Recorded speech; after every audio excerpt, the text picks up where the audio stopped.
Hey everyone, welcome back to Fire Emblem Conquest tier list review. We're almost done. This is the last episode that we're doing. We're gonna rank and discuss all the kids that we have left, all the Conquest kids. As I said last episode, I'm really bad at making Fates pairings and hoping to get a little bit better at that. And I'll be doing that with the help of my honorable co-host, Zoran. How are you doing today? I'm doing well. Good to be back once again.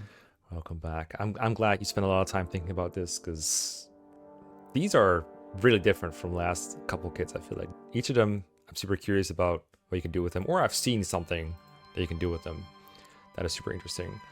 Real quick, we did discuss like all the meta things about kids and everything you can do with them in the last episode, so if you're curious about like what rule sets assumptions we're making, I would recommend rewatching or watching the last episode for the first time.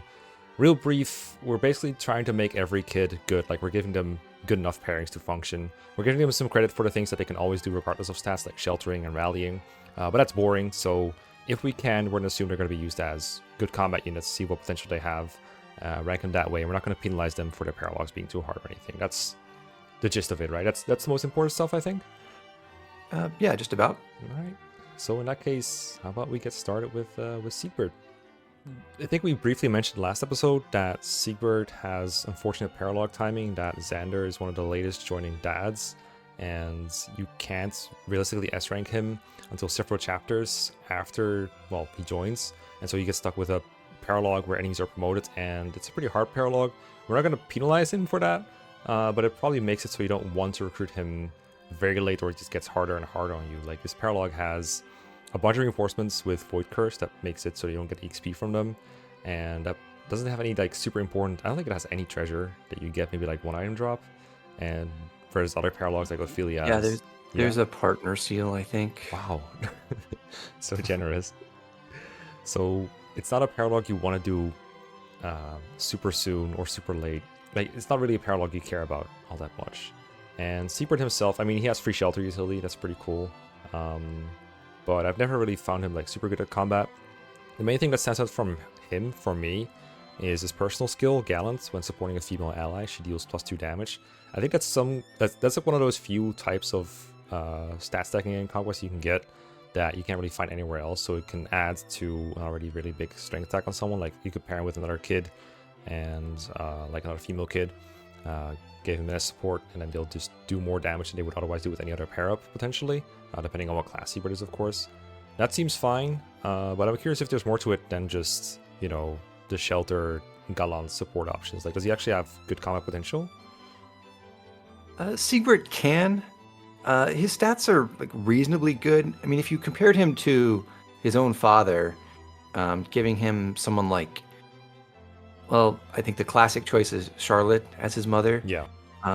He'll be about equal in strength, and actually substantially faster than his dad at the same levels, by maybe like 5 or 6 points naturally, which sounds pretty good. The problem is he's nowhere near as bulky because he doesn't get to use Siegfried, so he doesn't get the free +4 defense from having it in his inventory, and his natural bulk is, again, like 4 or 5 points lower-ish. So he has the same Cavalier and Wyvern Rider base class set, and with his mother giving him something like Fighter if it's Charlotte, or maybe Mercenary through Selena, who I think is also a good choice, or a good choice for supporting Xander. He does all right on the stats front. It's just that, as you mentioned, he joins super late, and the kinds of things you're trying to pull off with, well, you're probably not going to want to stay in the Cavalier tree, really. But if you want to go into Wyvern Rider, probably Wyvern Lord, which is his, I think, sort of his default choice. Like, he does fine in that. It's nowhere near as good as his dad, really, even though he's faster, I think, because in the places where you want to use him, I think, like, you can make Xander fast enough for the things he wants to do, and it's really helpful to be as bulky as Xander is. I think statistically he's not that much different from some good Sophies, actually. Yeah, I was thinking of Sophie too, because Sophie feels like a child that joins earlier, but has a bit of a harder time accessing Wyvern because she needs her mom to help with that. But other than that, they seem to have similar problems and pros. Yeah, so they're basically looking to do the same things with just a few limitations. Like, Sophie can join a lot earlier and actually contribute for more of the run.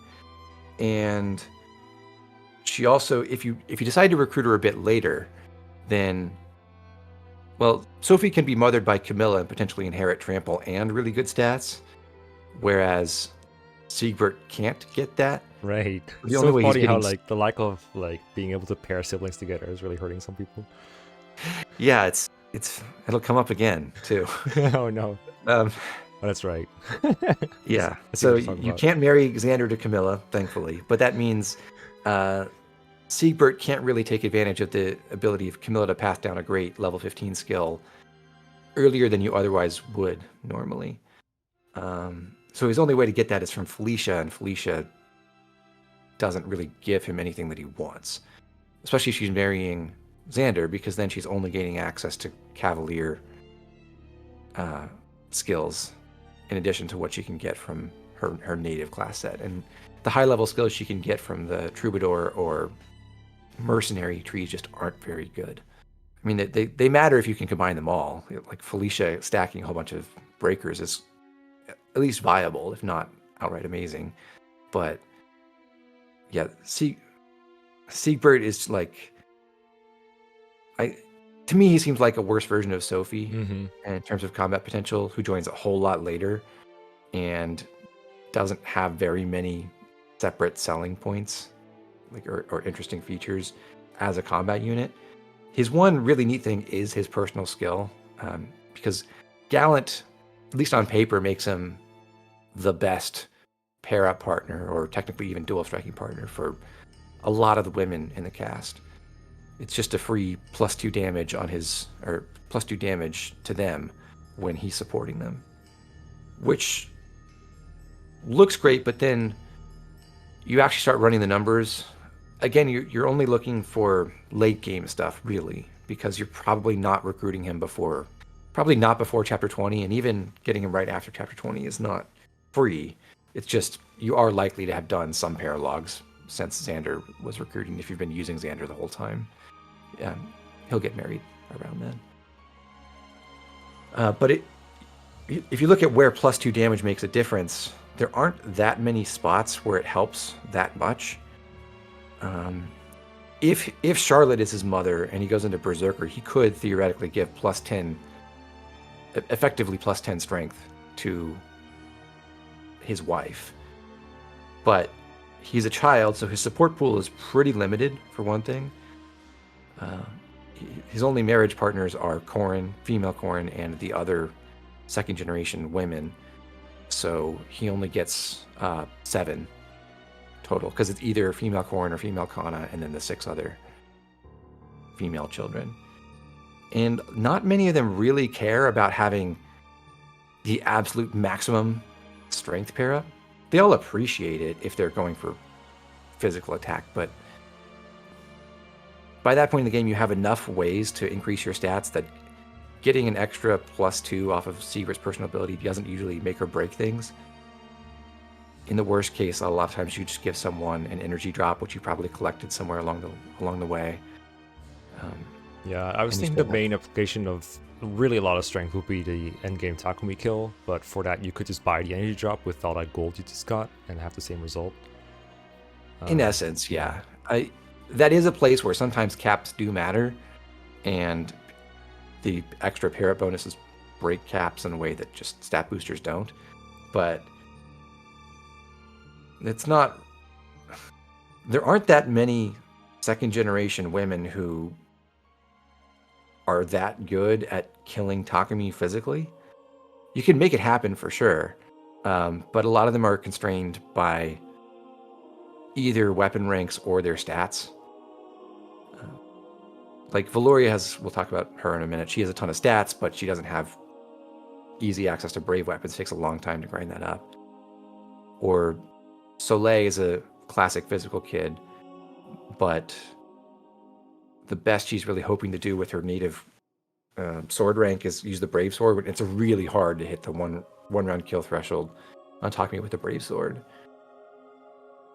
So much so that I don't really think it's viable for Soleil at all with especially not by marrying Siegbert. So he can actually be used to support a first generation woman too. Like you could just make him a berserker for +5 and then without getting any support ranks, get another +2 on any of the first gen women as well. But that's not better than having the woman in question marry Arthur or Keaton. Yeah, because you would not build up the support ranks with those, right? So the bonus Right. would need to be bigger than what Yeah. Arthur or Charlotte would provide to them. And those are much easier anyway to Yeah. build up because he joined so late. Yeah. Gallant does apply to magical damage too. So you could try for something like Nick's Siegbert and then go into Dark Knight or Sorcerer or Malignite, depending on what your needs are. But there's no, like, his pair up stats are not really oriented in that direction by default, and Nyx as a mother only gives him 1 extra point of magic for his pair up bonuses. So he'd be like, if you went Sorcerer to maximize his magic, he'd be giving 6 from Sorcerer and his personal pair up stats, and then +2 from Gallant, so 8. And again, that's maybe marginally better than what other characters can do, but not by a lot. That's pretty cringe. It's not even really better than, say, a Corrin who gives plus magic at some point in their personal stats, because then you get supported, which does the same thing. Actually, it's just better than Gallant. So, it's like Gallant is useful. Don't get me wrong; like it does help to have +2 damage, but it's not going to really define your capabilities for your run in the way that you might hope. It's just a specialized thing that can sometimes help against specific bosses, and mostly by that I mean just the last boss. And there are many ways to handle the last boss that don't revolve around using Siegbert. Yeah, I feel like he's never the easiest solution to anything, but more like a factor into a funny highest number possible kind of scenario. Mm-hmm. Sounds like a C tier to me personally. Yeah, I would say on the high end of it, but I don't think, like, he joined so late and he just doesn't do anything very special. I don't think he's much better. Like, I don't think he's better than any of the people we have him at the bottom end of B. Yeah, no, I don't think he's as good as the B tiers anyway. So it sounds more like he's like late joining doesn't do a whole lot. That sounds like Flora and Izana. Their stuff is good, not irreplaceable, but kind of good. And then Shura was like, if you don't have one of these, then you might as well. So Yeah, I guess somewhere in that region, better than Midori, Yeah. I think. Yeah, I would say so in general. Like, as we discussed last time, I think Midori's money generation ability is cool, and it can be helpful if you're trying to splurge on stuff, but it's not that important. And I think fundamentally what Siegbert brings to the table is a little bit better than what Midori does. Yeah, and Siegbert has that like child minimum stuff going on, like shelter and rally defense, I guess, which we kind of agree is equal or better than Midori's gold gathering anyway. And then on top of that, Siegbert has that combat potential that we just talked about, and Gallant. So at the very least here, and he is actually a fairly decent rally bot too, because like you said, he's got shelter to start, got rally defense if he goes Wyvern Lord. His mother can probably give him a class that gives him an extra rally, and even beyond that, depending, like they may be able to pass down an extra thing as well. So, he does fine. Yeah, rally strength from Charlotte, or rally speed or something from Soleil, or rally skill. Yeah. I guess those are like really easy to get. Seems good. I could see him higher than this, but I don't think it matters a whole lot. But compared to like Shura, Izana, etc., I think it's fine where he is. Yeah, I think that's the right neighborhood. Okay, cool. He walked into the right neighborhood. Move on to Forrest then? Yeah. Okay. I recruited Forrest for the very first time in the Soyo. I think I showed his paralogue footage in the last video, so it will look very off topic now. I didn't really get to do a whole lot with him other than generic troubadour support things.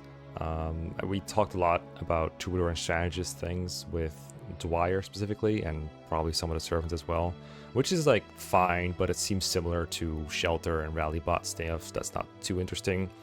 I feel like staff bot kids never really get that high in the first place because, for one, it's not super interesting staff utility in this game.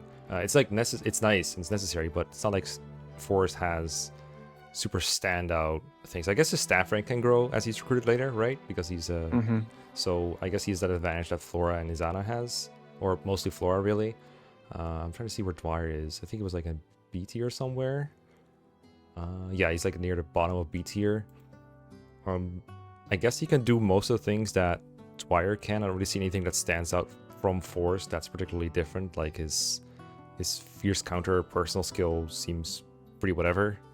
Like just more damage on enemy phase, I guess. Some sort of riposte kind of thing. Yep. But I don't know. I didn't really get the impression that he's great. I found him like he was pretty bulky compared to most staff bots I had, so I could actually pose into an enemy or two, unlike say Felicia. But that was the main standout thing for me. He doesn't seem very great to me, but I guess you can work as a late game staff recruiter bot with like rescue on a strategist or something. That seems fine. I don't know what else you can do though. Right. Well, sorry, that was all. I mean, so the thing is, if you give Forrest his Elise as a mother, then he gets not only the highest magic growth in the game, tied with his mom, but also pretty good speed and access to Wyvern Rider. Oh, so we just carry Elise with Leo. All right, got it. Yeah. Easy. So you wait till after chapter 20, you offspring seal up to strategist, you get the free D rank in tomes, you switch to Malignite, and you're kind of rocking, right? Yeah, no problems here. No problems. Yeah, it sounds great. If only. If only. Now now what's that crown mean in his stat screen? Well, it means if you pair two people with crowns, it's optimal. All right. I see you've played a few more. Yeah. So, of course, that can't happen. And we're all thankful for it, except maybe if you really care about eugenics. Yeah, Forrest he's limited in the same way that Siegbert is, although it's not quite as bad, by the fact that his father joins fairly late. And it'll take a little while to get the supports going so you can actually recruit him. And like you said, I don't think there's a lot he brings that's different from Dwyer in terms of just staff utility, especially if you are just going for pure staff utility. His magic will be higher, usually. And his skill is, I think, generally worse. I'm not sure off the top of my head how the comparison goes. Compared to Dwyer? Yeah. I have them right in front of me. They're like the same from what I can see. Okay. It's without any parents, Force has 10 base, 40% growth, and Dwyer has 9 base and 40% growth. Okay. For what Veil says anyway. Okay. Yeah, then that's basically fine. I think the difficulty with Forrest stat-wise is typically you want his mom to be someone who helps Leo, which would be Nyx or Felicia usually, and both of them are kind of bad for Forrest stats. Forrest has really good magic, like regardless of who his mother is, so that's not, even if he gets Felicia as a mom, it's not going to be too bad. But Felicia doesn't really help him in other areas. In fact, she makes him generally worse. And Nyx is, classic Nyx thing. She also has bad stats across the board and ever except magic and speed. It's going to hurt his skill. So his offensive staff use won't be as good as it could be otherwise, theoretically. So I think with Forrest, generally, the best thing he's going to contribute to you is just being a decent-ish staff bot. I don't think it's really... it's certainly not better than what Dwyer does, because Dwyer does get both early availability and the potential to have extra powerful skills passed down by his dad. And Forrest doesn't really get that in the same way. Again, he could get stuff for Felicia eventually, but because he's necessarily recruited so much later, there's not nearly as much impact from that. And in this scenario, Felicia's marrying Leo, who again does not give her a ton of high value skills that he cares about. Although I do enjoy marrying Felicia to Leo and giving Forrest both of the Troubadour auras, both Demoiselle and Gentilhomme, because that's cute. Just buff everyone. Yeah.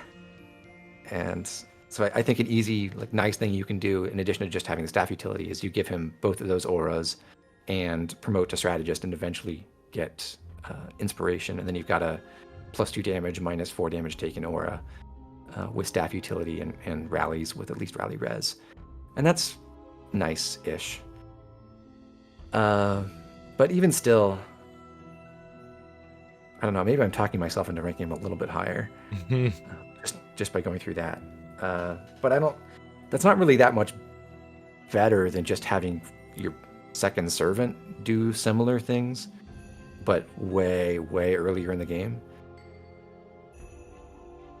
Just hard seal after chapter 15 or whatever, and get an inspiration bot that way. Yeah, where Leo's not getting married until after, like, what, chapter 19, chapter 20? Yeah, typically.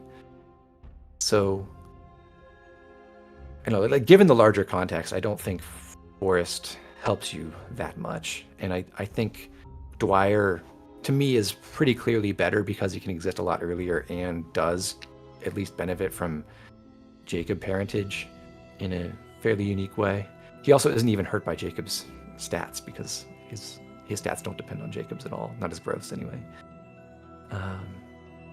So I think Forrest as a staff user is a step down from Dwyer, or as a utility bot with auras too. And combat-wise, although he does have fantastic magic, it's hard to make use of it because he doesn't start with a tome rank. So, like, best case, you're getting him after chapter 20, and as I mentioned, you promote to strategist, get the free D rank in tomes, and at least start with access to things like Horse Spirit. But even still, you're pretty far behind other magic units he may have been using, including his dad. Like, I don't really see a case where Forrest ever even comes close to what Leo is doing combat-wise. No Brynhilder, worst tome rank, not really any notable advantages stat-wise. His bulk is a lot worse. Yeah, and this is the point in the game where we don't even think Leo is at his peak anymore. Like, this is... Yeah, not really. Flying. Yeah, if Leo is flying, then it works out for him all right. I still don't think he's like a really high-end unit when he's Malignite Leo. But if he is, like, that's his best case, and Forrest is going to struggle to achieve the same kinds of things. Especially if his mom is Velouria. Yeah, I was about to say, he doesn't have an easy path to Wyvern like Leo does. And yeah. And he also doesn't support Percy. So, I think the only way he gets Wyvern, other than through Velouria, is Kana or Corrin marriage. So that's kind of tough. So I would consider him again in the C tier area. I was originally going to say maybe he's on the other side of the Midori divide and he's a little bit worse than her. But I could see ranking him a little bit higher than that, depending on how much you like generic staff utility. And as I recall, I think we described Flora as something like representing generic offensive staff utility in the late game. Yeah, I was mostly thinking staff in general, but I guess you don't need healing staffs as much as you need offensive staffs at those points. So yeah, I mean, probably healing staffs are all right, but you don't need a lot of them. And the only thing that really matters for healing staff use is, do you have the staff rank to use it, which isn't that hard to get. Your personal magic doesn't really... It's magic over 3 gets added to your healing, so having good magic versus bad magic, the effect is pretty diluted. Yeah, so skill is more important, basically. Yeah, and basically you're just looking at, for healing-wise, it's like, okay, do you have access to Physic and Mend, which are C rank and D rank respectively? And if you have those things, then you've got like all the important healing tools. No one cares about using Recover or Fortify. Yeah, agreed. Well, Izana is like Rally Magic Luck. Izana is like another step later than Forrest, for sure, right? Because Forrest is like, what, around 21-ish? That's true, yeah. I do like Izana's access to Rally Luck and Magic, though. Yeah, I think more than I like what Forrest does. So I guess between Izana and Shura-ish? Yeah, it could be. I'll pop them there. We'll see what happens. Okay. See what happens in the comment section. Anything else on Forrest? No, I don't think so. All right. In that case, let's move on to Ignatius, another character I recruited for the very first time in last playthrough, and I have no idea what his portrait even looked like for a while. And I saw the paralogue, and people were warning me like, "Oh my god, this paralogue is gonna suck because everyone was promoted, and he's gonna die." And it was pretty dire, but I was able to get him out alive. And if I can get him out alive, then I think most people could. So I don't think we have to like assume he's recruited earlier than I did, but it does seem to be like a concern if you're thinking about using him. I guess the fact that he's Benny's son might be kind of annoying if you don't want to use Benny, because that is definitely something you have to dedicate to. Although Benny could be an okay parabot to the point where you can eventually get Ignatius off of it, so maybe it's not that bad. And for what he actually does, apparently the wording on his personal skill is very weird and unhelpful in game, but Vil says basically if someone's paired up with him or one's like dual striking with him, he gets -2 damage taken. But if he's not, then he takes 2 extra damage from combat. Is that right? Yeah. Okay. I mean, I don't often see that personal skills can hurt you, but I feel like in this case it's as simple as, okay, just don't make sure he's paired up if you're trying to make him do combat, and the problem goes away. In fact, it's not a problem. You get -2 damage taken. It's pretty good. Yeah, it's mostly just upside. Yeah. It's relatively rare that you want to just have someone go into combat solo with no one supporting them, either with a para partner or a dual striker. And if you just, play the way you normally would, then Ignatius's personal skill never really hurts you. Yeah. Although sometimes it can be helpful to take less damage. So in a way, I guess maybe it helps you when it does that too. Yeah, I almost feel like they made it that way just to make his paralogue a bit harder, because it makes the enemies do more damage to him as he's defending that little village. It does, yeah. And, I mean, beyond that, I mean, he seems to have Benny's class set basically with Knight and Fighter. It's just like not super great for anything but Parabot maybe. So I'm not seeing a massive amount of potential in him. Like, his strength seems really good, but Benny had that and didn't really get him very far. So I don't think Ignatius seems very good. I just think his personal skill is like better than most units I've seen so far, and that's about it. He doesn't seem great to me. Am I missing something? No, I think you've basically got it. His personal skill is all right, makes him bulkier, and his stats, like he'll be stronger and notably faster than Benny, but not like a speed demon. He's not like, secretly Mozu hiding under that armor. So I think he is really held back by his class set. Like, starting in Knight is not only a bummer because Knight is a pretty bad class to be in, but also because it doesn't really give him applicable weapon ranks. If you recruit him later on and use Offspring Seal, he can gain some weapon experience in just axes if he goes into General, or axes and swords if he goes into Great Knight.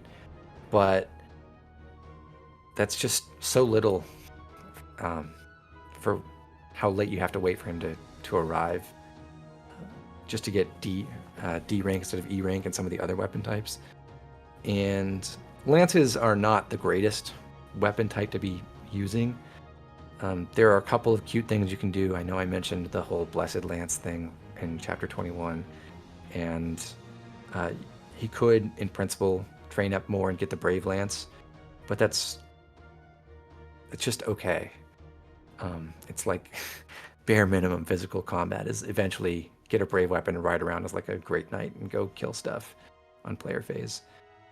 And there's really not a lot he can do beyond that. Not even with like really good mothers. Like even with Camilla, he'll be all right, but that's really not a ringing endorsement of anyone in this game. And yeah, I wish he actually started in Fighter, because then he would be both substantially better as a parabot without any real investment, and he would have a weapon rank that's a lot more valuable in general. I mean, in general, and also in Wyvern Lord.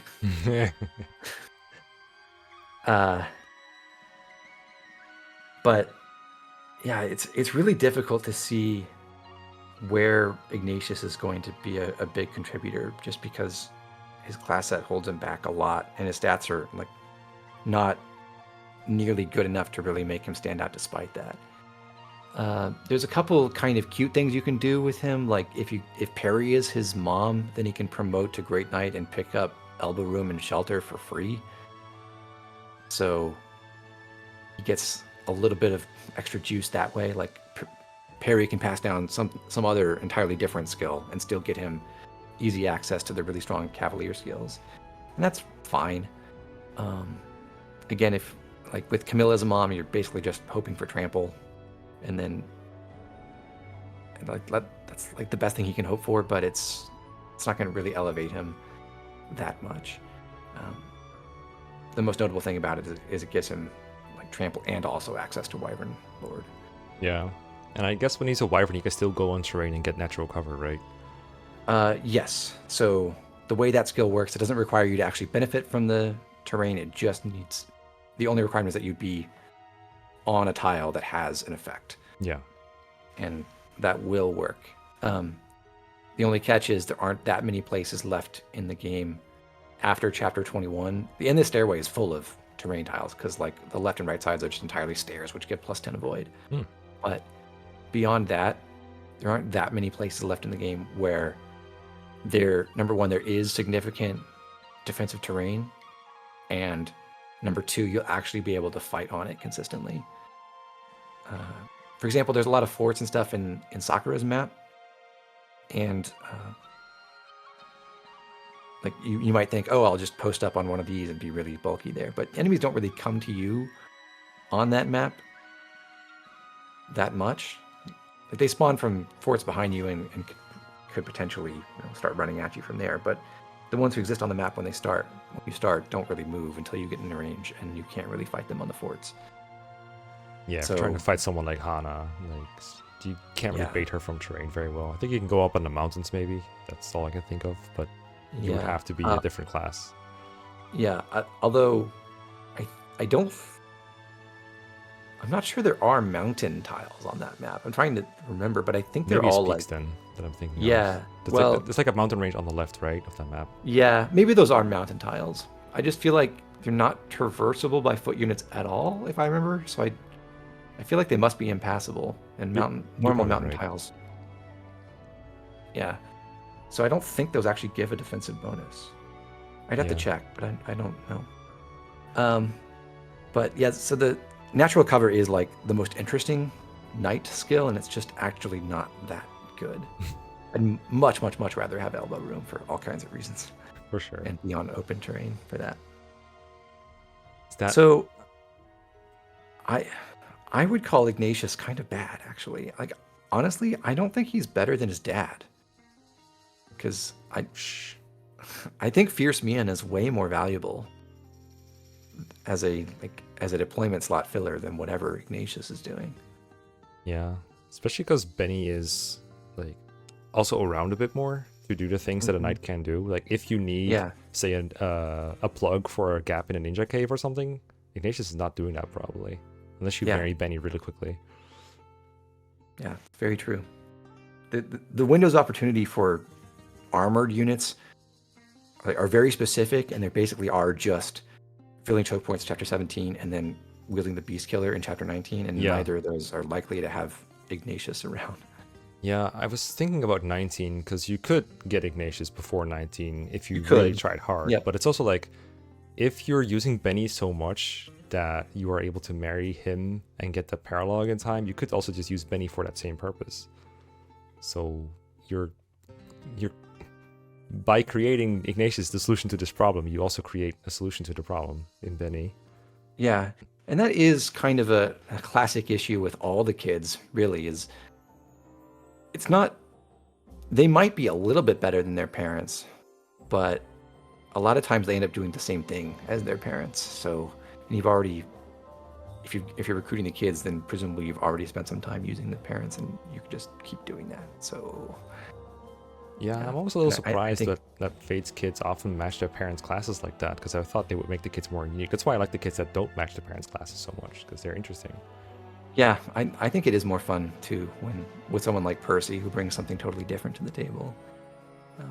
Exactly. So it is a bit of a shame that a lot of them are just my dad 2.0, or in some cases, my dad 0.9. I agree that Ignatius is definitely worse than Benny. Is he better than Nyx though? At least I'm not even sure about that. 'Cause Nyx doesn't have much to do in the game, but she is around for a long time, at least like pair up utility or something like chapter. My 10 my stuff. personal feeling is he's better than Nyx, but I could understand an argument saying he's not. It's funny. I've never heard Ignatius brought up as one of the worst units in Conquest. Like I think last time I mentioned Septi saying like the worst 3 units in this game are Benny, Nyx, and Kana, I think. I wonder where she would place Ignatius, but I can see this for sure. But I think relatively few people have experience using him. Actually, probably. They just don't like his paralogue, which I actually think is very fun. But you do have to make sure you're trying hard to go and recruit him really quickly, because otherwise you will get in trouble. But yeah, if you're not routinely doing his paralogue, then you're not going to see much action with him. And he doesn't, like we've just said, there's not a lot to sell him to say, oh, you've got to do his paralogue anyway because Ignatius is so amazing as a unit. Because the truth is he isn't. Yeah, or if there was loot in the paralogue that you'd always want to get, that would be another way for people to want to recruit him more often. I think that one has a friendship seal, so I think that's marginally better than a partner seal. Yeah. There's also probably a stat booster there, but it's nothing too important to remember. Yeah, I think you might be right. I don't remember what stat booster it would be. I think generally paralogs that you unlock are worth playing for experience if you don't care about turn count, because they do give more experience than chapters on average at that point, I think. But yeah, it's nope. Apparently, it's just a friendship seal. Okay. Yeah. On Fortnite. Well, let us know if Ignatius is actually the worst unit. Should we move on to Velouria? Yeah. Okay. Another unit I've never used. I swear this is the second last one that I've never ever even seen. I was also completely unfamiliar with Keaton, so that about sums up my experience with this type of unit. My initial guess would be that the pair-up utility is similar because, basically Fighter Berserker pair-up is pretty good. You probably don't want to have a kid do just that, so I have seen some Velouria builds with like massive strength, wrecking everything, and like Berserker or whatever. Seems good, but I'm curious because like so far the kids have actually been pretty disappointing from Conquest. Not gonna lie, I think they all ended up in C tier so far. So I'm curious if this one makes it out. Because please take it away. We did put Sophie and Dwyer a little higher, I think, but it's true that they're not the Conquest ones. I meant, sorry, they haven't been spectacular. Yeah, Velouria's I think an interesting character in terms of like mechanical design because she's like an experiment in what if we put a unit in a pretty bad class, but we just give them all the stats and find out what happens. Wolfsegner, again, we discussed this a bit with Keaton, but it's totally one range locked, which makes it fairly useless as you get deeper into the game. Except for the Kitsune map, there aren't really very many places where enemies don't have ranged weapons, so it's just hard to make that work as a combat class. But it does actually give her some very nice skills. Odd shape for 4 extra damage on odd turns is fine, although it's pretty easy to lose track of that. But if you're, again, recruiting her in that semi-late window or after Chapter 20, which is typically where you'd get her, considering her dad joins in Chapter 14, she promotes with her Offspring Seal. She instantly gets better odds for the free 40% recovery every other turn, which is very nice. And then she has tons and tons of stats because her growths are incredible, her bases are very good. And if you give her a good mom like Camilla or Effie or even likes of Charlotte or Selena or Mozu. Mozu is one I really enjoy with Velouria, but she just has tons and tons of stats. She doesn't want to stay in Wolfsegner, which means she has no weapon ranks to work with whatsoever. But she has great strength, great skill, great speed, great HP, great defense, just awesome across the board. And that brings up an important point here, which is when you're looking at skills and builds in this game, a lot of the most important skills to get are ones that are effectively just more stats, like getting trample or weapon fair or elbow room or quick draw or strong riposte. Those kinds of things are just +3, +4, +5 strength, basically. And you can also just have natural strength that's better, and that's the same thing.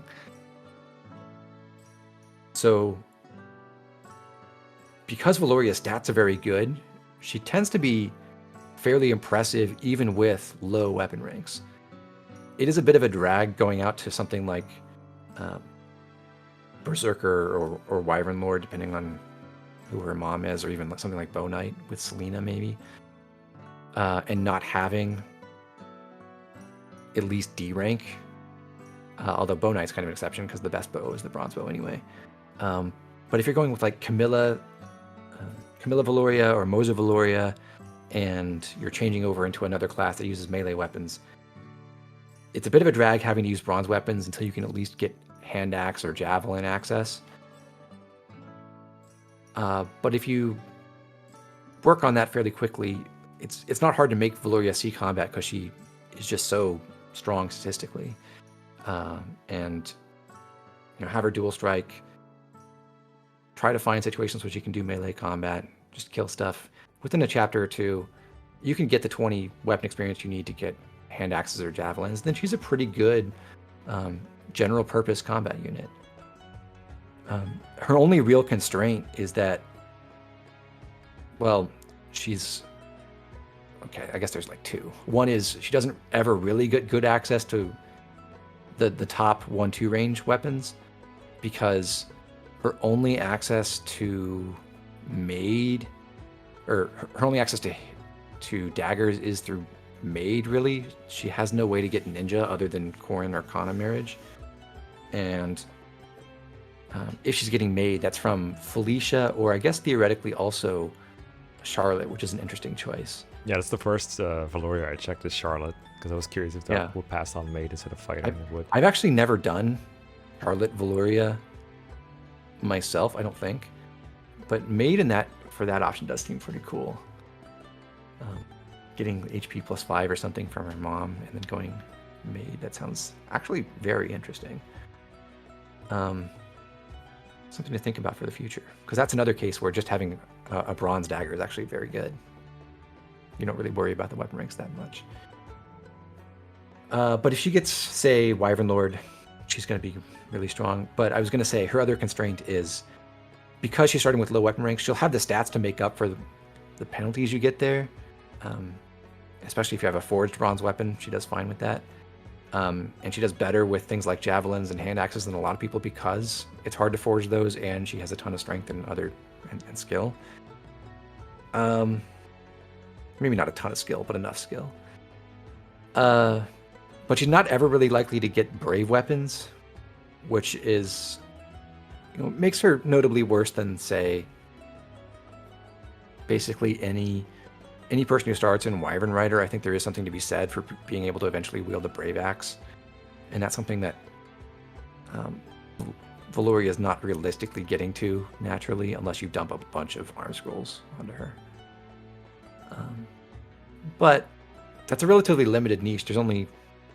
You don't need everyone to be able to wield the brave weapons, and they're not that important for most combat.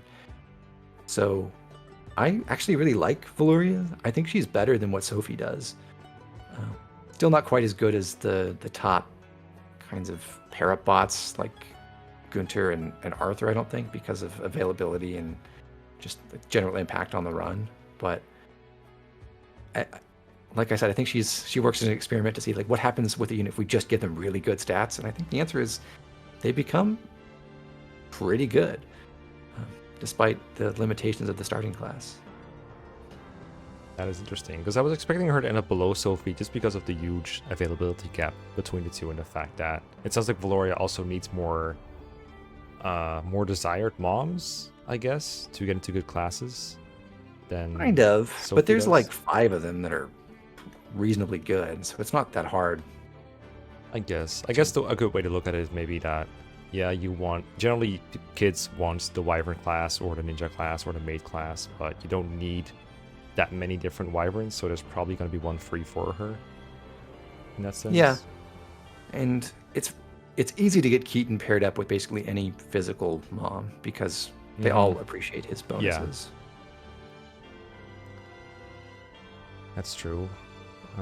So that makes up for, but then I guess her stats are just better than Sophie's in the long term. Is what you're saying? Like once you get a weapon rank up, she just 1 rounds late game with iron/bronze weapons. Okay. Yeah. So if you end up comparing, say, like Camilla Sophie with,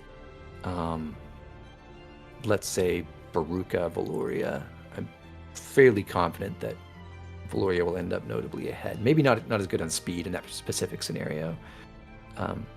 Because Veruca will drag her down and Camilla will keep Sophie very fast. But otherwise, they should be. Velouria should be a bit better. And neither of them are really going for, except maybe with the whole Charlotte Velouria maid thing, they're not really going for the very peak 1-2 range physical combat roles. Mm-hmm. I too now want to try maid Velouria. It seems very funny. So above Sophie is basically what you're saying? Yeah, I think that's fair. Okay. Works for me. Anything else for Velouria? I think I'm good. Okay.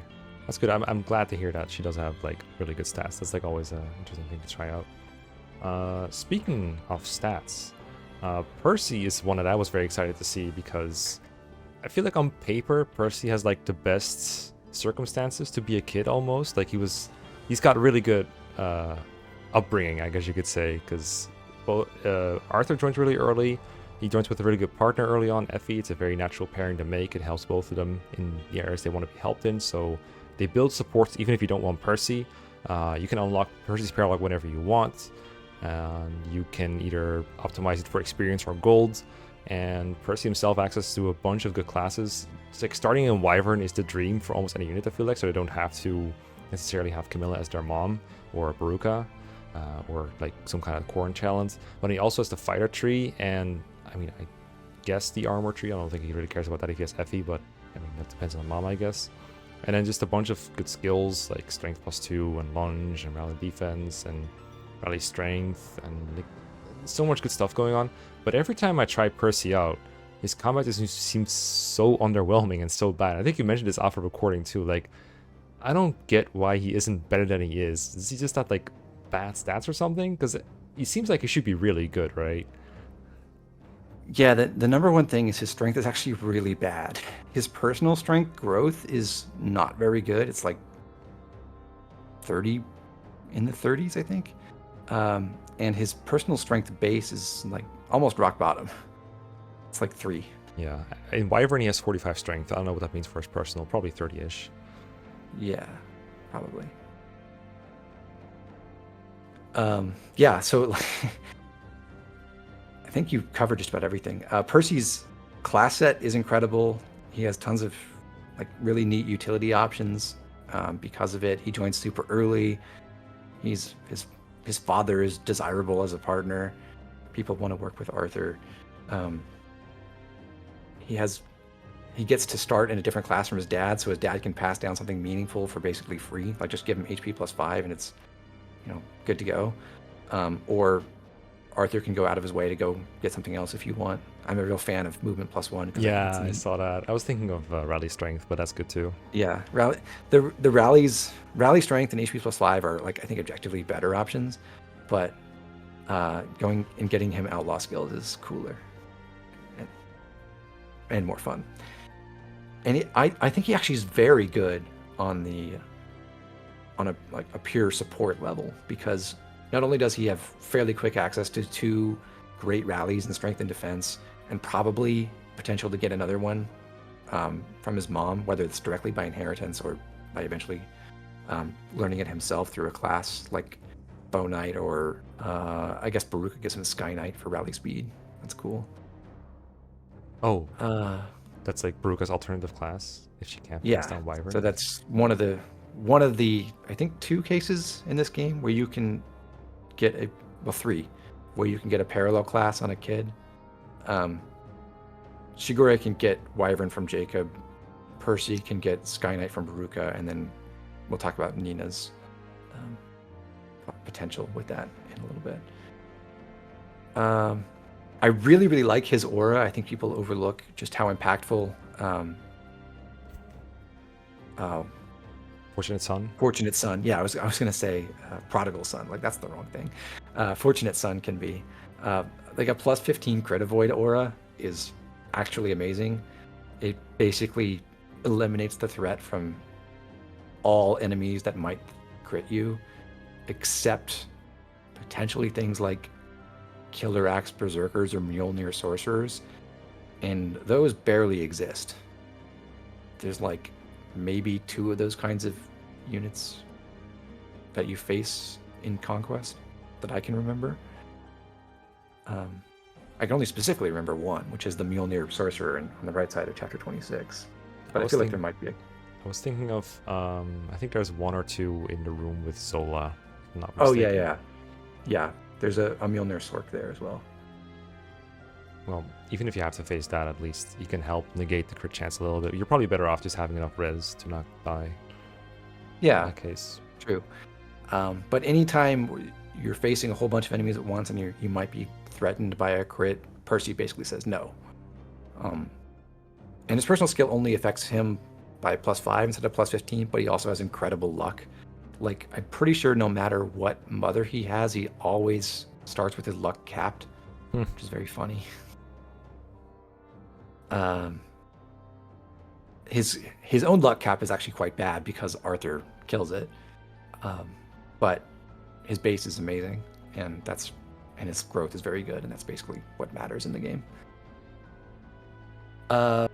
But yeah, I think you've also noticed that he's not nearly as good at combat as you might expect him to be for someone who starts in Wyvern Rider and is Arthur's son and has and therefore has fighter as a reclass. So he gets to use axes no matter where he goes, and he starts out flying. He's got strength +2. I think I even passed down Soul to him once. I was surprised it didn't do anything for me. I was like, this skill's good, right? What's going on? Yeah, I mean, Soul is a good skill, but it's only very good in specific it's not situations. And not for his class. I don't think Percy really fits that. Mm-hmm. You can give him a mom who rectifies his strength growth issue. The most notable candidate, I think, is Effie, just because you can get that support done really, really fast and get a super early Percy. And like you can, if you pair Arthur and Effie, you can, and you do Paralogue 1 and Invasion 1 early, then you can recruit Percy right after Chapter 10, and he'll basically just be Baruka plus. But like maybe Baruka plus is the correct comparison there, because it's like Baruka, but probably having inherited HP +5 and defense +2, and he'll just be super bulky and able to fly around and contribute with rallies eventually and everything. And like I said, with Effie parentage, his strength growth will become respectable. His base will still be fairly bad, even if he inherits like a point of strength from Effie. It's hard to get more than that early on. So yeah, he's never going to be an incredible combat unit, really. It's just that he brings tremendous utility, and he comes early, and it's just convenient to have him a lot of the time. And it's nice to have Percy because he can spread Wyvern Rider around among the second generation too. So if you are focused on getting a bunch of the other children, there's several of those who really appreciate Wyvern access. And of course his wife eventually, whoever he marries, can get it. But then also there's a handful of Conquest kids like Ignatius who support him and can get it that way. I think if you are really focused on making Percy good at combat, you do need to pass down a skill that improves his offensive firepower, though. And that means something like quick draw off of Archer Effie, or quick draw off of Mozu, or potentially elbow room for someone like Perry. Or, as usual, take Camilla, pass down Trample eventually, recruit him later. And that just makes... There's like a lot of fix to his strength. I was just going to say, one issue I had with Percy was that he also doesn't double reliably. Is that not worth fixing through pairing? Or do you just like That's stack true speed too. instead? He's not especially fast. He's fast enough that you can make it work.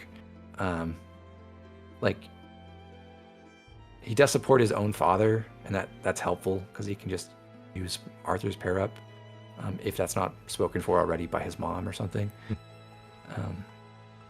So unlike some of the other kids, he does have like a useful parental support for his own sake, guaranteed. I would say you can make Percy's combat workable. It's never going to be as great as you might hope it would be, just based off the fact that he has an incredible starting class set. Even if you look at things like killing Takumi with a Brave Axe, which is something a lot of Berserkers can do if they also have Wyvern access, stacking Trample and Strength plus 2 and Axe Fair. If you train up Percy, even someone like Effie Percy, to 2020 and get him through Berserker, he's still probably going to be like 4 or 5 points short of the kill threshold. Really? I thought I heard you like recommend him as one of these options. It was like I must have reached it. It's viable, but only because there are energy drops. Oh damn. Otherwise, I think he might only need like 1 energy drop on average if you give him a really good Berserker pair-up partner. If it's slightly easier to get the kill on a Berserker if you're paired with a mounted unit. It just makes the logistics of getting down to Takumi easier. And in that case, it's a bit more of a struggle because you can only get best +3 from a Wyvern Lord and a +5 from a Berserker. But it is possible to get there even in 1 turn with a 6 movement combat unit, so it's not strictly necessary. But yeah, if you run the numbers, a lot of the people who you might consider for that job who try to do it with the Brave Axe and the +12 or so, and actually when I was quoting that, I believe that's with the quick draw inheritance from FE2. Oh, I see. With that, he's still short even with quick draw, or he's saying that makes up for it. Okay, that sucks, dude. Poor guy. Yeah, it's tough, but it's feasible. It's just there are other people who do kind of the same thing. I guess most notably Camilla, who just get to the natural kill threshold a lot more easily than Percy normally does. Again, that's just one thing. There's lots of methods to deal with the final boss, so I don't think it's that crucial for Percy to do it, but it is pretty disappointing in that way. But I think his support functions are genuinely very, very useful. And to me, like, I don't think he touches the top 2 tiers here, but I would put him right alongside Shigure in terms of how much impact he has as rally bot, anti-crit aura, and being a generally useful flying guy who can do combat.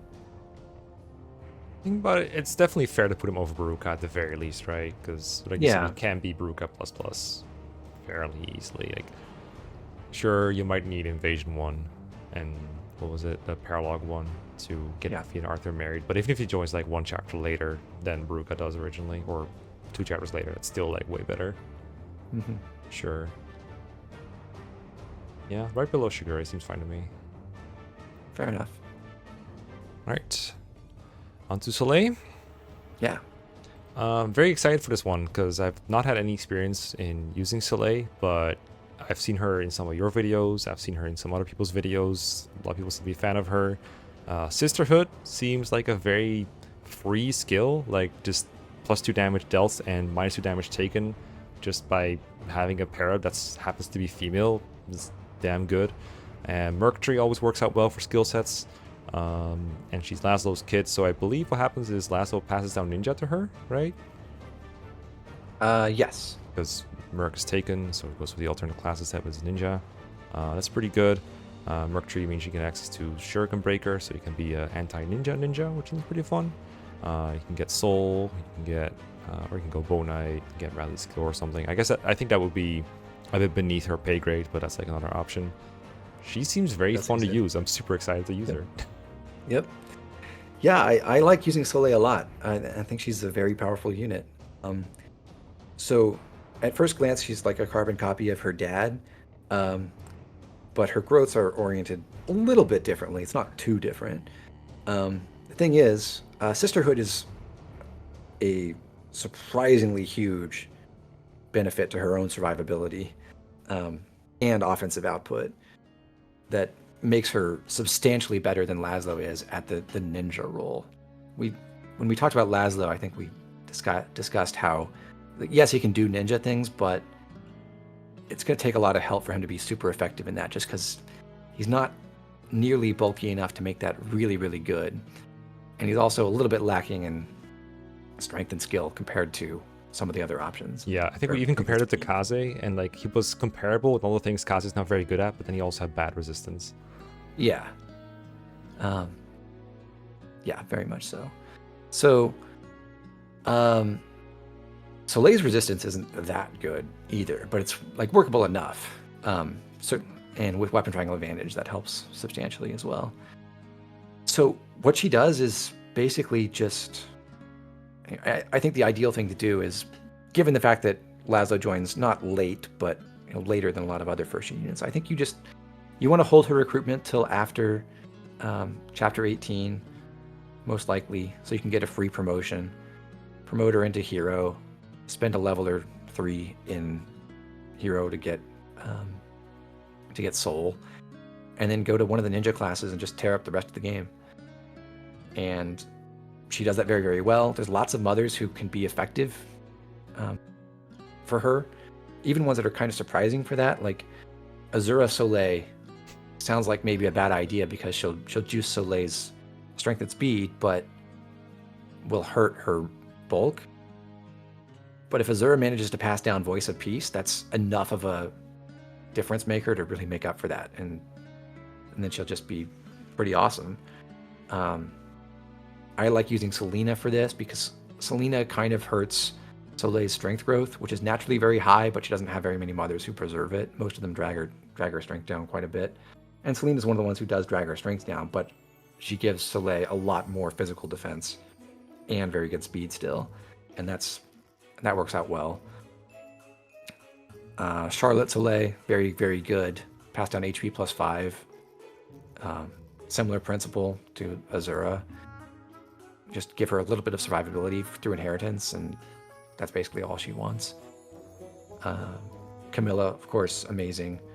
Even Baruka's a pretty good mother. Perry works fine.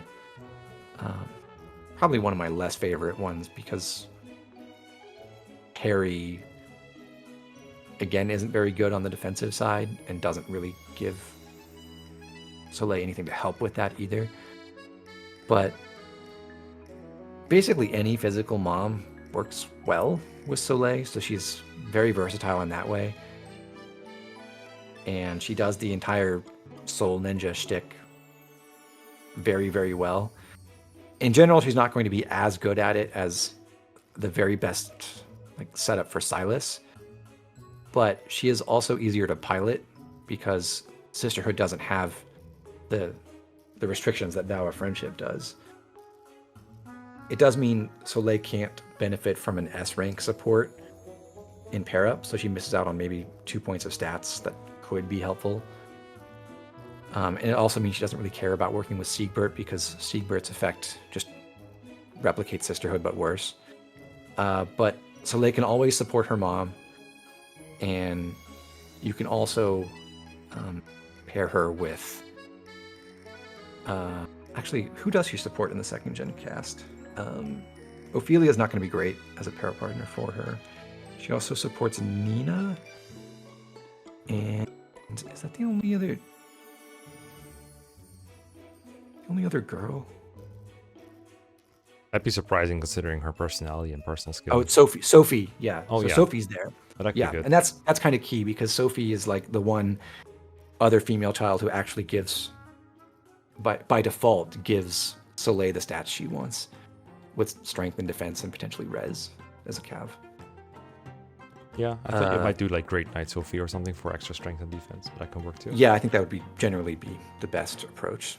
Or Wyvern Lord Sophie if you have that option or something like that. Oh yeah. But yeah, so she does have good pair up options. Sophie's very easy to get, and that's like the it's either Mom or Sophie, and either of those are generally fairly useful. Of course, if Mom is Azura, that's not good. Or Charlotte. Charlotte's not the greatest partner for Soleil either. But because Sophie exists and it's easy to recruit her early, like you pretty much always have a decent choice of someone to pair with Soleil. And yeah, she can run Soul. She has stronger post to start. I prefer mercenaries to fighter heroes for Soul ninja shenanigans, and then she just goes into ninja, and eventually you can jump out to something like Bow Knight to get Shuriken and break her, or you can dip into something like Cavalier if it's parry Soleil for those skills at some point. But basically, the game plan is just promote the hero, get Soul, go ninja. Yeah, it seems a lot more straightforward than Silas's path to Soul Ninja, because you need one less step to do it for her. But True. I guess the real opportunity cost in the playthrough would be that you have to get a bunch of support points with Laszlo, who's mostly spending his player phases doing rally things. But it's better than, like, it's not undoable. It just seems a little bit annoying.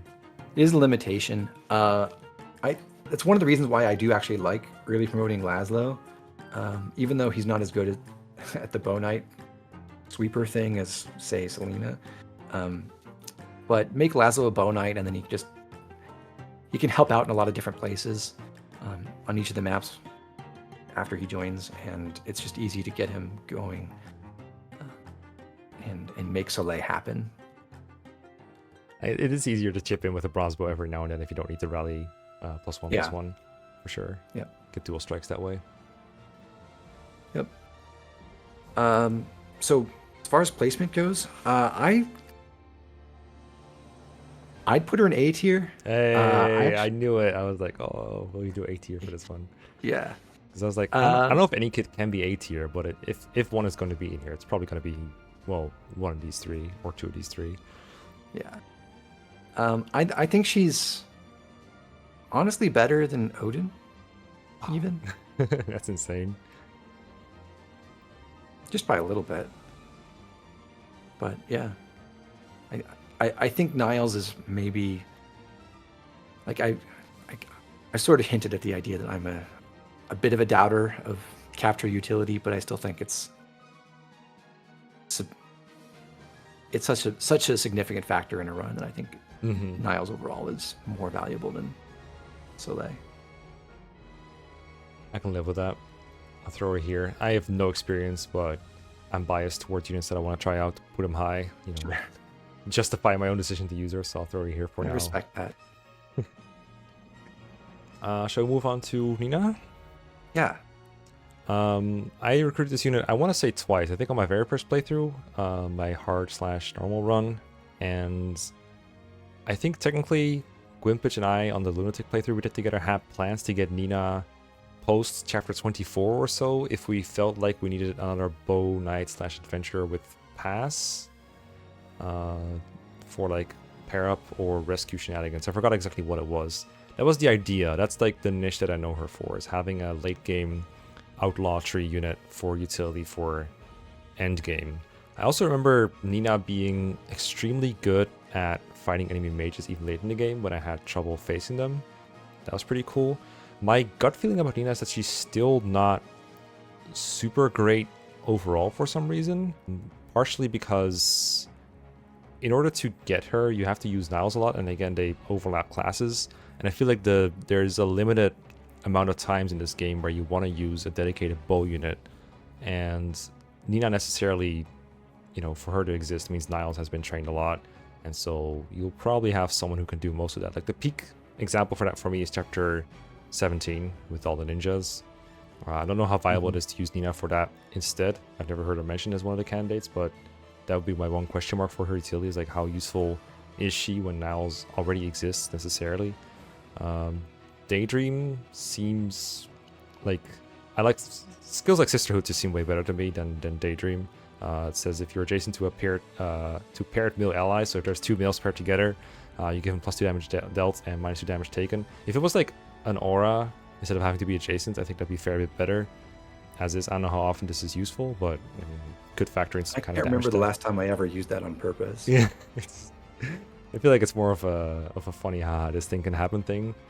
Yeah.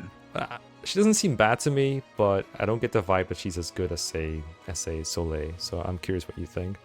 hmm I used to be a little bit higher on Nina than I think I am now, because her stat spread is interesting. Generally speaking, I'd say it's an upgrade on what Niles has, especially if you care about using the Shining Bow. She tends to be a little bit more magically oriented than he is, and he's a respectable-ish Shining Bow user just because its might is very good, and he has okay magic growth. Nina, depending on the mom, can be notably better than Niles statistically, but I think you're also right that you run out of niches for her bow combat to matter very much fairly quickly. And Nina can do the same things in chapter 17, for example, but it's, as we discussed to death, there's really like 7 or 8 people who can do that. It's one of the reasons why I didn't think Shura was really as amazing as he otherwise could be, just because, like, yeah, he comes ready-made to solve that problem for you, but then if you take a look at what other people can do even from base, it's like, well, they can do it too, so what is he really solving? Like, having a good bow unit or two is very valuable, but like you said, like, basically, if you're getting Nina, then you're by default already training up Niles, and he can handle most of those things for you. And there's not a lot else that Nina would add on top of that. Yeah, it's just mage killing with a bow, which is also something that you have Kaze for. Kind of rough. I mean, it's not terrible if you're going through Adventurer, getting Lucky 7 to basically negate the weapon triangle problems with it.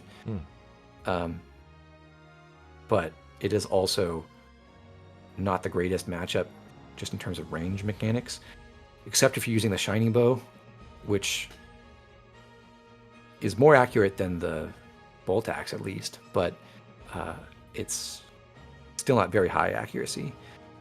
And if you're really trying to maximize the Shining Bow on Nina, you're trying to give her a magical mom that's basically just Elise or Nyx, really. Felicia's not going to help. Or Felicia's magic is not that impressive. But Elise Nina or Nyx Nina can do a lot of damage with the Shining Bow. It's just they have no bulk whatsoever.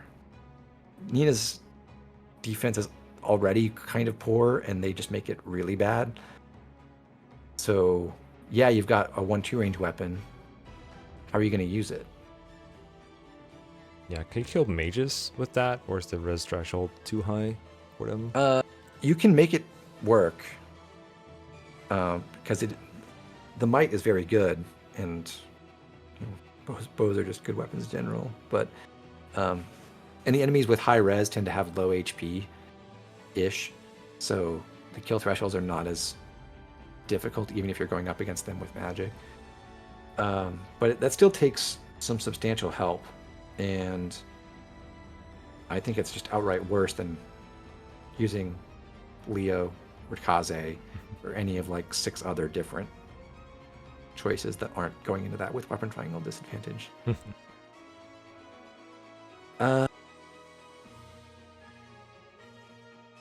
So as a combat unit, I think there's a certain novelty to Nina as being probably the best Shining Bow user who you get semi-naturally, but the circumstances just don't really make that very desirable. It's fine, but there's lots of things that are fine in this game. The more interesting thing to me is specifically the utility side of things. For one thing, if you desperately need someone with pass, you can recruit Nina super late. It's easy to cheese her paralogue because you can entrap her and then kill her and then just wait like 10 turns for all the enemies to run out of the map, and then you win for free.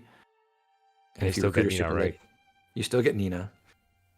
Yeah, you have to defeat Nina on her map, and you do get the death music when you do that, and it's very scary, but that's how it works. But that's all you have to do. And if you do that super late, Nina will still be a level 20 unpromoted unit on that map. So it's like not even the least bit difficult to kill her. So if you're desperate for pass, you can recruit her super late and promote her after you clear her map, and she'll have she'll get pass from level 15. And adventurer, she'll also get a staff rank. Out of that, I think she'll get to C rank if you recruit her that late. So she could not use entrap, but she could use silence for end game stuff if you care about that. But yeah, she'll have pass. You can then change her to Bow Knight if you desperately need 9 movement and pass for whatever you're doing in end game. That's worth noting. I don't think it's really that important because, again, there are ways to get that map done in one turn without a lot of movement tech. You do need pass, really, or entrap to make that happen. But there are other ways to get those things. So that's one thing. The other kind of neat utility thing Nina has is if Nyx is her mom, then because Nyx and Niles have total class overlap in the same way that Ruka has total class overlap with Percy, instead of passing down either of her inherent classes, Nyx will pass down the parallel class to Dark Mage, which is Diviner. And that means that Nina is the second person in Conquest who has access to Rally Magic, theoretically, without using Korn's talent.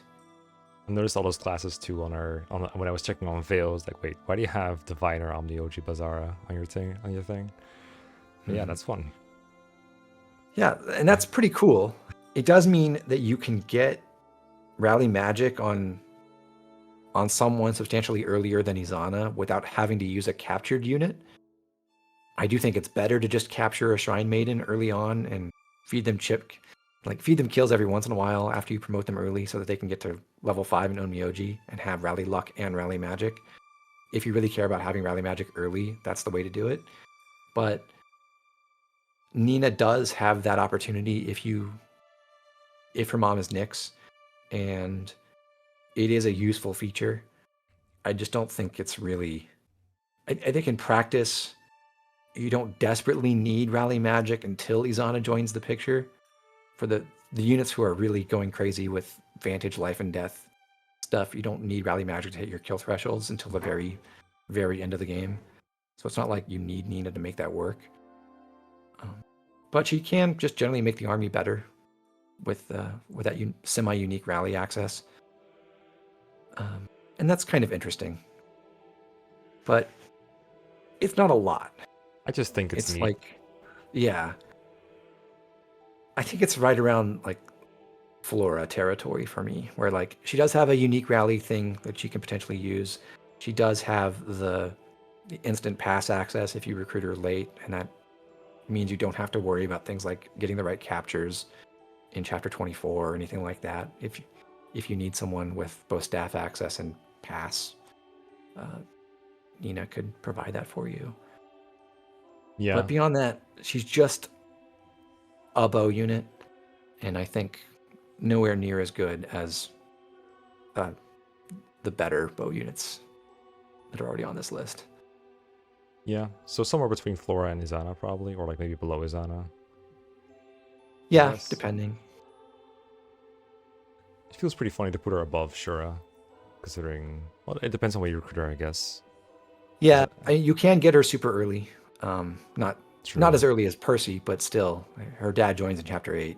Yeah, so. I think I have a bit of a wrong perception on when she joins because I've only considered recruiting her late, whereas her dad joins so early you can practically get her at any time. Mm-hmm. Okay. Yeah, so she certainly can join early enough to be a significant contributor against Ninja Cave and stuff. Yeah. It's just, not him. Yeah, we don't value that niche very highly, and there's not much else to her besides the endgame things, which is where she's around anyway, in the tier list. So it works out to me. And we can leave this one out, right? This one is not very important. This is Ophelia, like, boom. Nah. Yeah. Terrible.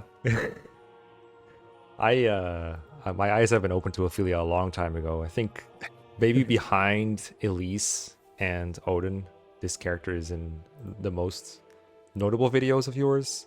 Yeah, and probably. the most fun videos to watch for sure.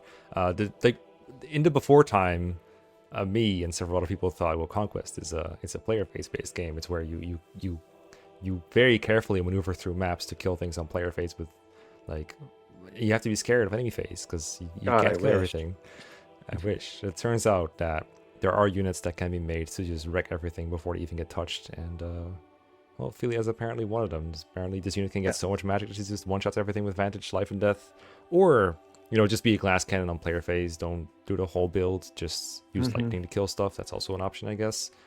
I think I've said before in Odin's entry that I think the part where you reclass, like, I think to get a good Ophelia, you have to, like, the kill everything sorcerer build with Ophelia, you have to build a lot of your playthrough around it. And you either put resources into it because she's going to do everything for you anyway, so why would you not?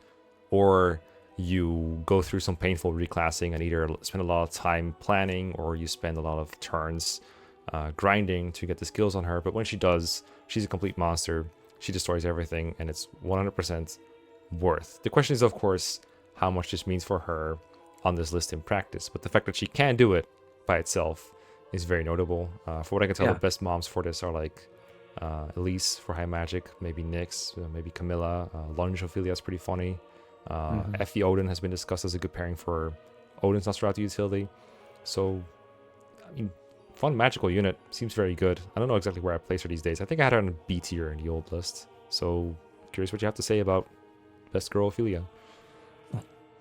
I'm a big fan of what she does, and I think I may have secretly rigged this by with our underlying assumptions about how we're treating the kids, because I think the fundamental conceit here is, like, number one, if you're going after the kids at all, you're like trying to make them, significant contributors if at all possible, because otherwise, what's the point of doing the child paralogs? Like, they cost you turns, so if you're just focused on turn count, like, then they're all terrible. But if you're forgiving that aspect of things, then basically the question is, like, okay, if I go out of my way a little bit to go get this kid, how much can they, like, take over the game for me? And the answer for most of the children is they really don't, because a lot of them are, like, basically on par with their parents-ish, but join later and have fewer support options. So even though they might have, neat aspects to them or unique personal skills like Siegbert does, they're just fundamentally not as important to the campaign as the first-gen units are. Mm-hmm.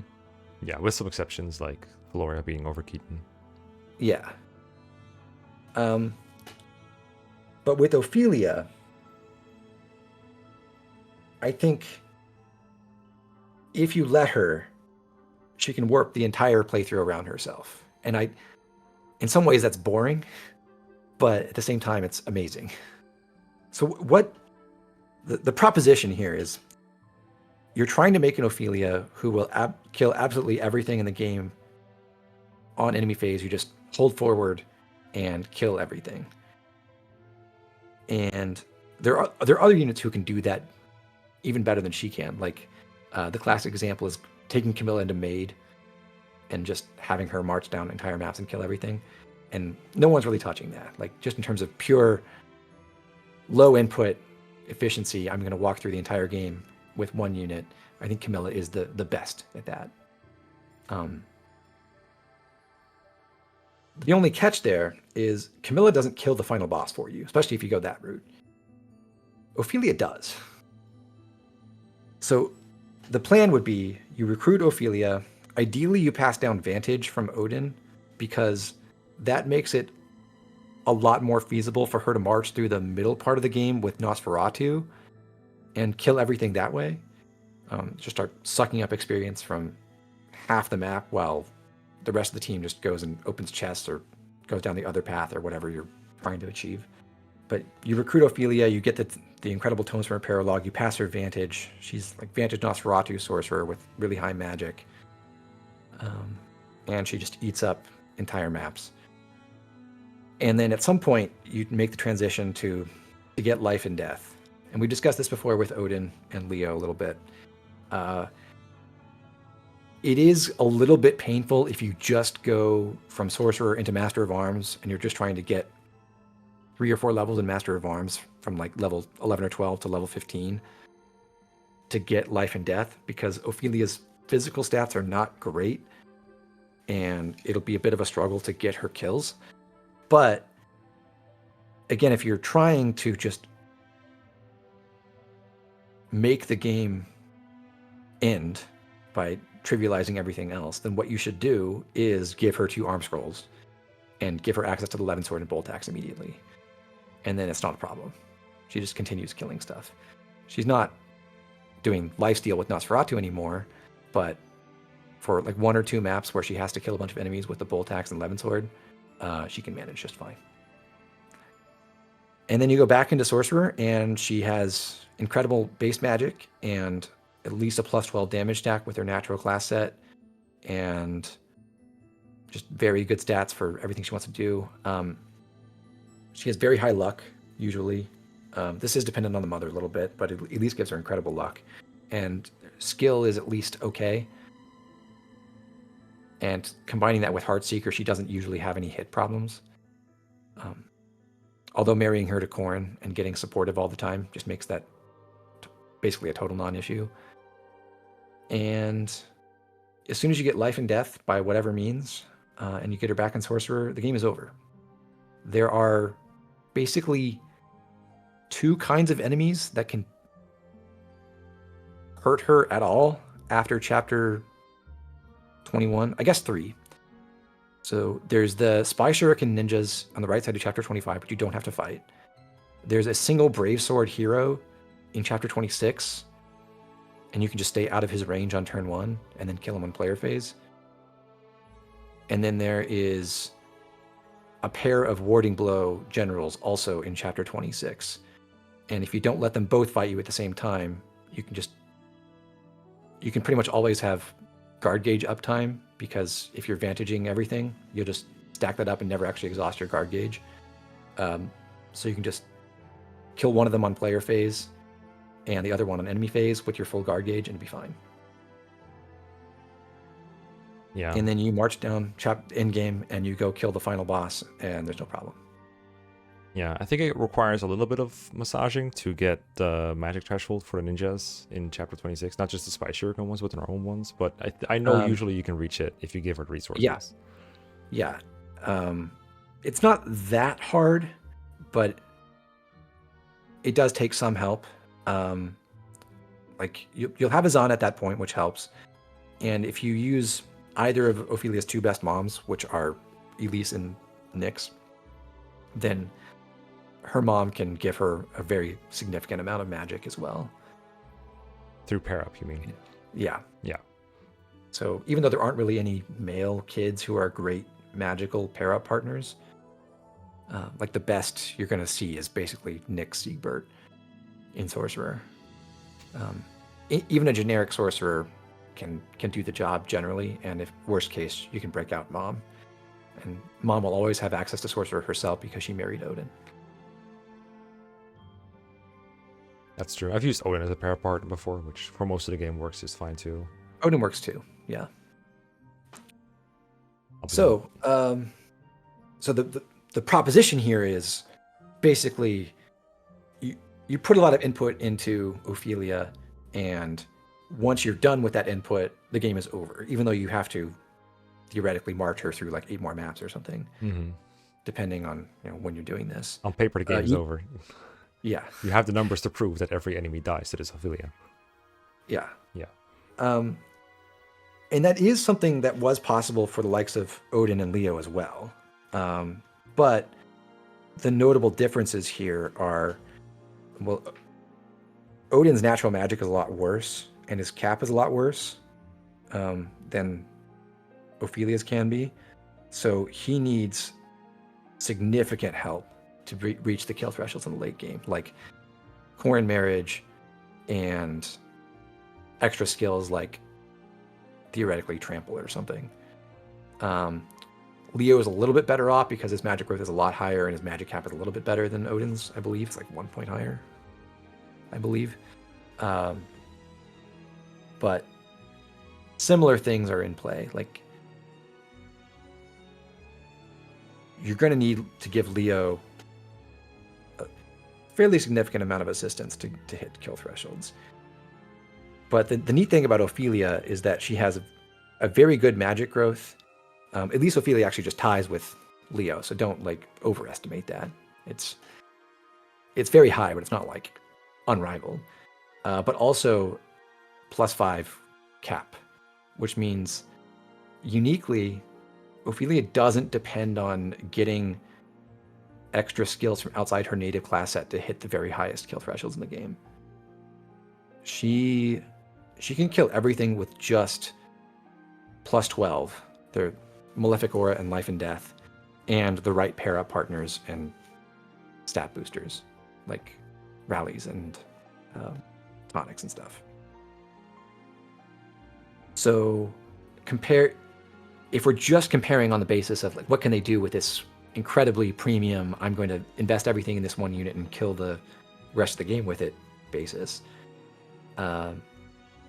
Ophelia's total cost is lower than what Odin or Leo will cost you, because she won't need more than 1 or 2 spirit dusts normally, with Elise as a mom passing down some extra magic through inheritance, which is something basically only Elise can do. Ophelia actually has an outside shot of hitting her own statue boosted cap of 41 magic naturally, which is amazing. And if you give her, I believe the actual requirement is she has to get, if you want to kill everything with her +12 damage stack, you have to get Ophelia's statue and Corin's plus magic statue and 1 more magic statue from either Nyx as a mom for a silver statue, or Dwyer, I think, is the only other magic boosting person that Ophelia supports. But her innate cap in Sorcerer is 40 magic with +3 magic to get to 43, and then the entire damage stack. She can get to all the kill thresholds that matter in the game without any other side skills. So you don't have to worry about going into Malignite or Mercenary or Cavalier or anything like that. And that's not true for anyone else, really. So on some level, you could argue that compared to Odin or Leo, or someone like Nyx, who I guess theoretically can also do this, Ophelia's total cost is lower. She doesn't depend on Spirit Dust the way Odin does. She doesn't depend on going into other classes besides the Master of Arms dip in the way that even the likes of Leo will. So then the question is, how good is that really? Yeah, how much do we weigh in that scenario? Because I think we've been judging most of these units on the basis that they'll be part of a larger team that's just doing a share of combat, preferably the combat part that they're good at. I feel like can reach the height where she's good at everything, but if you don't invest everything into Ophelia, she's not gonna reach all the thresholds she needs to do it. Like the skill dipping itself is like a fair investment to get there, and the result is infinite. Like the profits are infinite, but the cost is still kind of there. But like theoretically, the context we're judging from most units by is how much do they contribute to a shared campaign, like with all the units doing some work. And I feel like in that context, Ophelia looks a bit worse, because there she's if she's not soloing everything, she's kind of fragile, right? Yeah, generally. It does depend on who her mom is a little bit. I think I would still really like Elise as Ophelia's mom if I'm not giving her every resource, but I think there are other people who are more interesting choices, like Camilla Ophelia's not going to be nearly as good as Magic, but just has better stats overall, and that's useful if you're kind of going for just a generic, Dark Knight or Malignite kind of build. A couple neat things like that.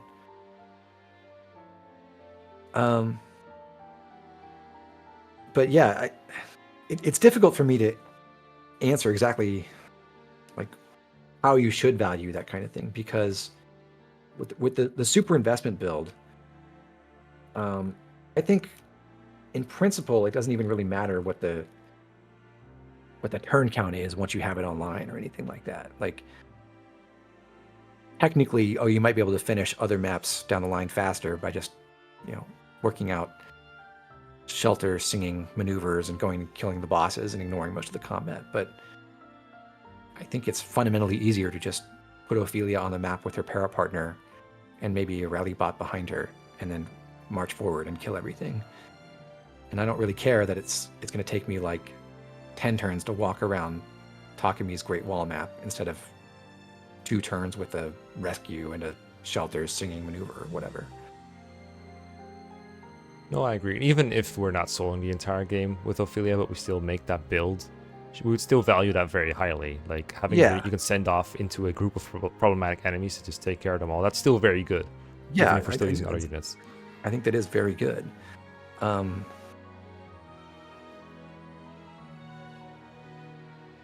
I guess stepping back from that for a little bit though, like if we're trying to consider, okay, if we don't go that direction, what else can Ophelia do? I think the answer is she can be a pretty solid magical fighter in the same way that Leo is.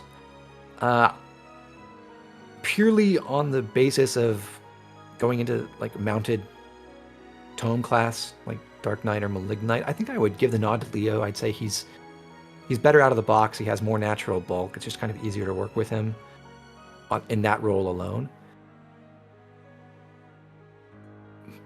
But I do think, even if you're not trying to have Ophelia take over the entire campaign for you, she's really incredible with what she can do in a context where you are running 3 or 4 or 5 other combat units who are splitting the load. Yeah, but for the record, I don't believe you have to neglect all the other units to create Super Ophelia. This is a build you can get online along with a bunch of other stuff. Yeah, but it probably requires mostly attention in the terms of like some specific resources, like the arm scroll, for example, helps a lot, and the getting the skills basically online. That seems to be the hard part for it. Yeah.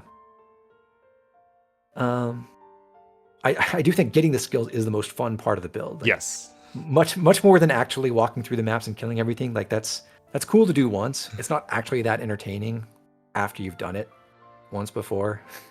It's kind of like, well, what's the point of the rest of the game now? And that's why I'm not actually a fan of, as we discussed previously when we talked about using the arm scroll to pull this off. I'm not actually a fan of doing that, like solving the whole issue with getting the skills in Master of Arms by just arm scrolling up to magic weapons, because that works really well. It's like the best thing to do. It's probably the best thing you can do with those arm scrolls at all, but it's less fun that way. Like it's more interesting to do it if you're actually struggling. Mm-hmm. I do think arm scrolls are like fairly low demand in terms of stat boosters because they're cheaper, so they're easier to buy. You get a free one from the staircase, and I think there's another one available from the shop right before that. So even if someone else wants it, they can maybe wait for that one. And then, if I remember correctly, there's one in chapter 13. Yes. There's one in chapter 21 on the stairs if you kill the boss, which you don't have to do.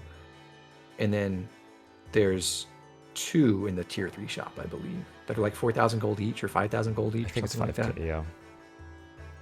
Which is substantial, but not something you can't afford at that point. And there are relatively few people who really care about high weapon ranks. Like you got probably the one person, like you probably want to get someone in Wyvern who can use the Brave Axe because that's helpful. The other Brave weapons don't really matter that much. I wouldn't go out of my way to get them. And then you got like Lightning at C rank, and like, beyond C rank, most weapons, the impact of weapon ranks for most characters is really just making their weapon bonuses better, like give them extra strength or accuracy and extra stronger triangle advantage, but that's not that significant. Yeah, most people are fine using bronze or forced bronze, and then sometimes you want to use something better, and then usually those units are able to use those better weapons by the time you get them anyway. Yeah, I mean, they might want to use a dual weapon or a forged steel or something, but they're going to have C rank if they've been using a particular weapon type for a while. Yeah. And then you have a bunch of people who just have, like, for example, busted personal weapons like Siegfried. Mm-hmm. Well, I know you're a Siegfried hater, but generally speaking, it's pretty good. So you don't need to do a whole lot else. I'm not a Siegfried hater. Okay. It's not as good as a lot of people think it is, but it's still very good. True. But the point is, someone like Kaze, for example, as a Yeah. ninja, it's not gonna really want that arm scroll. He Yeah. has the shuriken rank to do whatever he wants.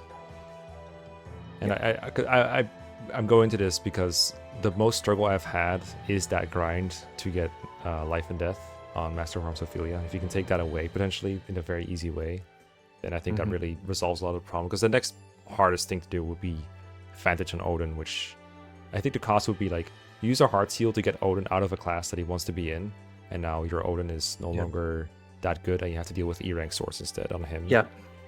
Although it does mesh nicely with the idea of Master of Arms Odin for Chapter 19 too. So like it's not like you're ruining Odin's potential to contribute by doing that if you do it at the right time. Oh, that's true.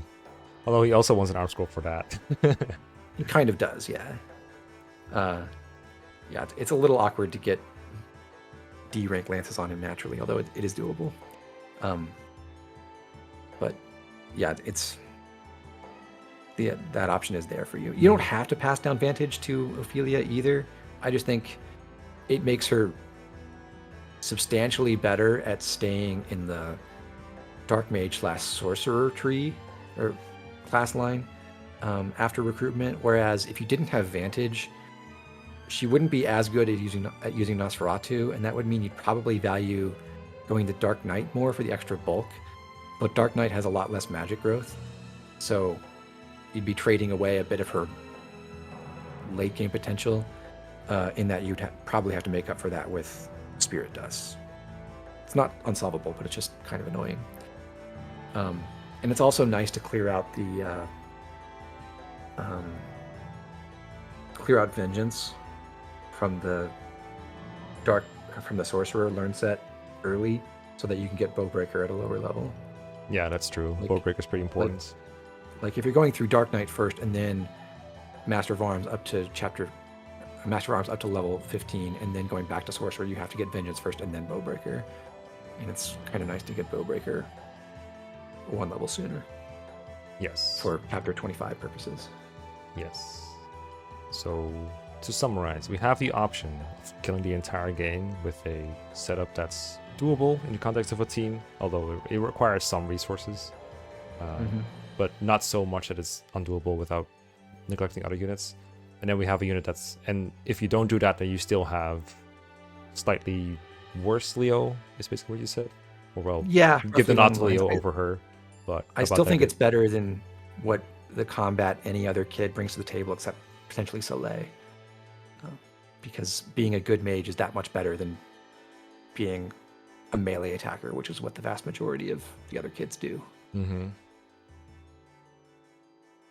So that sounds like, if I had intuitively replace her based on what you said, it sounds like she ends up somewhere in A tier, depending on how you value the kill the entire game strat. Yeah. If it were me, I'd put her above Jacob. But a lot of people don't value that whole strategy as much as I do. And I don't think it's the very best thing. I don't think it makes her an S tier for sure. But I do think it's... If you think of this as a game where you're trying to decide, how do I allocate my resources to make this run as simple and easy as possible, it's like it's hard to do better than Ophelia. I agree with that. I'm also struggling to evaluate how good it is, and I know, in fact, a lot of people would disagree with putting her over Jacob, for example. But at the same time, I'm also not super big on Jacob as is. Just like, Tilly is good in the early game, but the combat Jacob, I'm not super high on.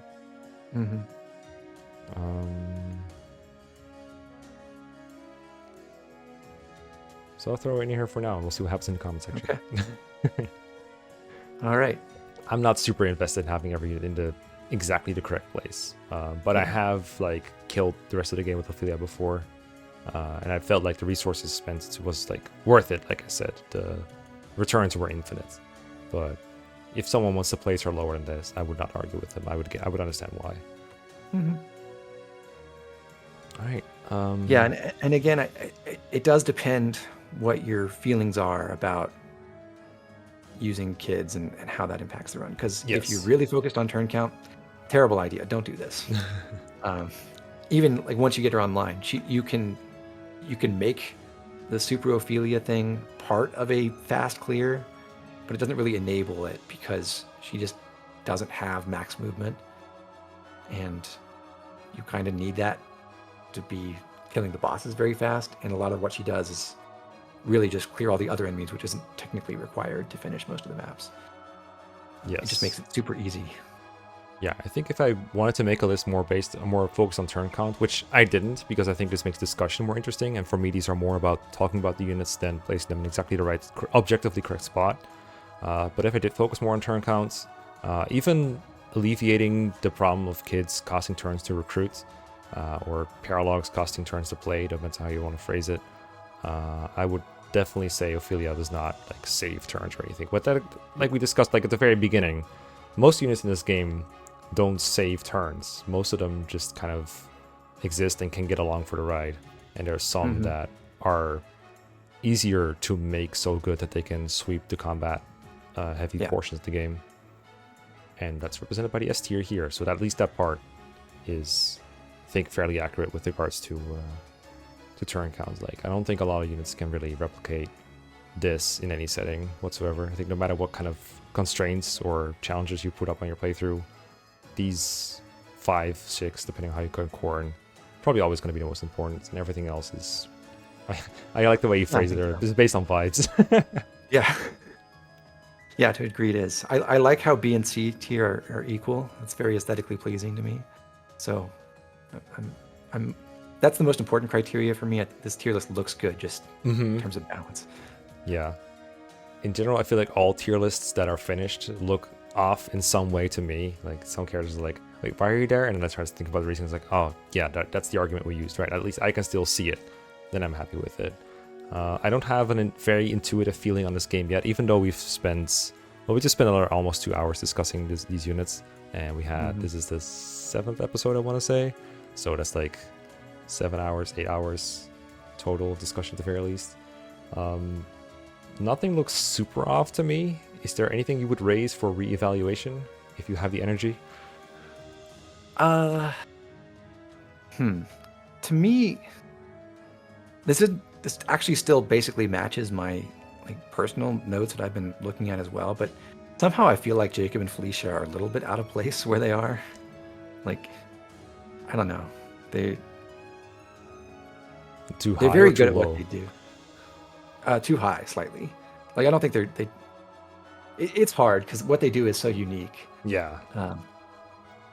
Like, I don't necessarily think they need to be moved.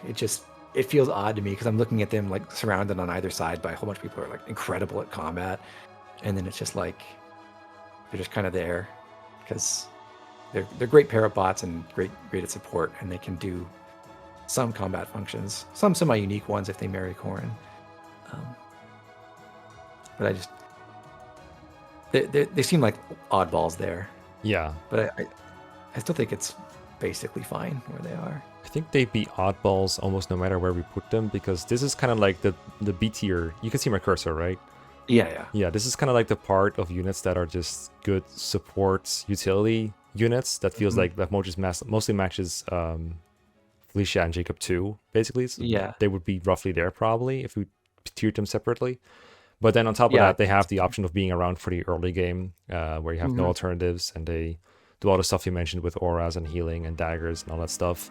And I feel like that's super good, but no other early game unit is able to do both of these. Like, almost all of them just turn into combat juggernauts, or they're like Effie, where they peak early on and fall off, or they're really good like Silas. Like, yeah, they're just very unique. I guess they're next to Niles, who is also around for the early game, but he's very different too. Like, units in Conquest are just so unique.